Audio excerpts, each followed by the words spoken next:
ಜೋಗತಿ ಪಾತ್ರದಲ್ಲಿ ಶ್ರೀನಗರ ಕಿಟ್ಟಿ. ಸ್ಯಾಂಡಲ್ವುಡ್ನ ಸಂಜು ಹೊಸ ವೇಷ ಧರಿಸಿದ್ದಾರೆ. ಜೋಗತಿ ಬಸಮ್ಮ ಪಾತ್ರದಲ್ಲಿ ಕುತೂಹಲ ಮೂಡಿಸಿದ ಕಿಟ್ಟಿ.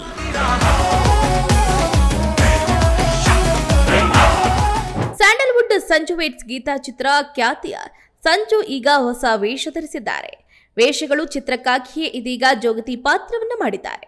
ಈ ಮೂಲಕ ಮತ್ತೊಂದು ಪ್ರಯೋಗಕ್ಕೂ ಸಜ್ಜಾಗಿದ್ದಾರೆ. ಹೌದು, ಗೌಳಿ ಚಿತ್ರದಲ್ಲೂ ಶ್ರೀನಗರ ಕಿಟ್ಟಿ ಅದ್ಭುತವಾಗಿಯೇ ಅಭಿನಯಿಸಿದ್ರು. ಮಾದೇವ ಚಿತ್ರದಲ್ಲೂ ವಿಲನ್ ಆಗಿಯೇ ಅಬ್ಬರಿಸಿದ್ರು. ಆದ್ರೆ ಇದೀಗ ವೇಷಗಳು ಚಿತ್ರದಲ್ಲಿ ಜೋಗತಿ ಬಸಮ್ಮನಾಗಿಯೇ ಅಭಿನಯಿಸ್ತಾ ಇದ್ದಾರೆ. ರವಿ ಬೆಳಗೆರೆ ಅವರ ಕಥೆಯನ್ನೇ ಈ ಚಿತ್ರ ಆಧರಿಸಿದೆ. ಈ ಸಿನಿಮಾದ ಮತ್ತಷ್ಟು ವಿವರ ಎಲ್ಲಿದೆ ನೋಡಿ. ನಟ ಶ್ರೀನಗರ ಕಿಟ್ಟಿ ಇದೀಗ ಹೊಸ ವೇಷದಲ್ಲಿದ್ದಾರೆ. ಹೌದು, ಕಲರ್ಫುಲ್ ಲೋಕದಲ್ಲಿರೋ ಕಿಟ್ಟಪ್ಪ ಬಣ್ಣ ಹಚ್ಚುವ ಮೂಲಕ ತೆರೆ ಮೇಲೆ ತಮ್ಮದೇ ಆದ ಛಾಪನ್ನ ಮೂಡಿಸಿದವರು. ಸೋಲು ಗೆಲುವು ಅವಮಾನ ಸನ್ಮಾನ ಎಲ್ಲವನ್ನ ಕಂಡಿರುವ ಕಿಟ್ಟಿ ಸಿನಿಮಾ ರಂಗದಲ್ಲಿ ಹೊಸ ಇನ್ನಿಂಗ್ಸ್ ಶುರು ಮಾಡಿದ್ದು ಗೊತ್ತೇ ಇದೆ. ಈಗ ಹೊಸ ವೇಷ ತೊಟ್ಟು ಹೊಸದೇನನ್ನೋ ಹೇಳಬೇಕು ಅನ್ನುವ ತವಕದಲ್ಲಿದ್ದಾರೆ. ಎಸ್ ಶ್ರೀನಗರ ಕಿಟ್ಟಿ ವೇಷಗಳು ಅನ್ನೋ ಸಿನಿಮಾ ಒಪ್ಕೊಂಡಿದ್ದಾರೆ. ವೇಷಗಳು ಇದು ಅವರದ್ದೇ ಚಿತ್ರ. ಶ್ರೀನಗರ ಕಿಟ್ಟಿ ಮತ್ತು ಭಾವನಾ ಬೆಳಗೆರೆ ಇಬ್ಬರು ಈ ಸಿನಿಮಾವನ್ನ ಅರ್ಪಿಸ್ತಾ ಇದ್ದಾರೆ. ರವಿ ಬೆಳಗೆರೆ ಮತ್ತು ಲಲಿತಾ ಬೆಳಗೆರೆ ಅವರ ಆಶೀರ್ವಾದ ಈ ಸಿನಿಮಾ ತಂಡದ ಮೇಲಿದೆ. ಚಿತ್ರಕ್ಕೆ ರವಿ ಬೆಳಗೆರೆ ಅವರ ಮೂಲ ಕಥೆ ಇದೆ.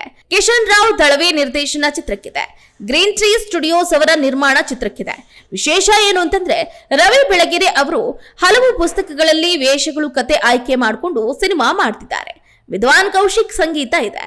ರಾಜ್ಗುರು ಸೌಜನ್ಯ ದತ್ತರಾಜು ಅವರ ಸಂಭಾಷಣೆ ಚಿತ್ರಕ್ಕಿದೆ. ಅದೇನೇ ಇರಲಿ, ಶ್ರೀನಗರ ಕಿಟ್ಟಿ ಹೊಸ ವೇಷದೊಂದಿಗೆ ಎಂಟ್ರಿ ಆಗ್ತಾ ಇದ್ದಾರೆ. ಅವರ ಹೊಸ ವೇಷಗಳು ಜನಮನ ಗೆಲ್ಲುತ್ತೆ.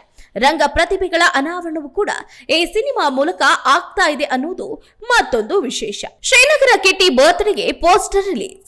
ಶ್ರೀನಗರ ಕಿಟ್ಟಿ ಪ್ರತಿ ವರ್ಷ ಜುಲೈ 8ರಂದು ಹುಟ್ಟುಹಬ್ಬವನ್ನು ಆಚರಣೆ ಮಾಡಿಕೊಳ್ತಾರೆ. ಅದೇ ರೀತಿಯೇ ಈ ವರ್ಷ ಕೂಡ ತಮ್ಮದೇ ರೀತಿಯಲ್ಲಿ ಸೆಲೆಬ್ರೇಟ್ ಮಾಡಿದ್ದಾರೆ.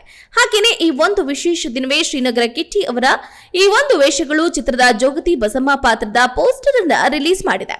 ಶ್ರೀನಗರ ಕಿಟ್ಟಿ ಅಭಿನಯದ ಸಂಜು ವೇಟ್ಸ್ ಗೀತಾ 2 ಚಿತ್ರ ಗಮನ ಸೆಳೆದಿದ್ದು, ಮಾದೇವ ಚಿತ್ರ 25 ದಿನಗಳನ್ನ ಪೂರೈಸಿದೆ.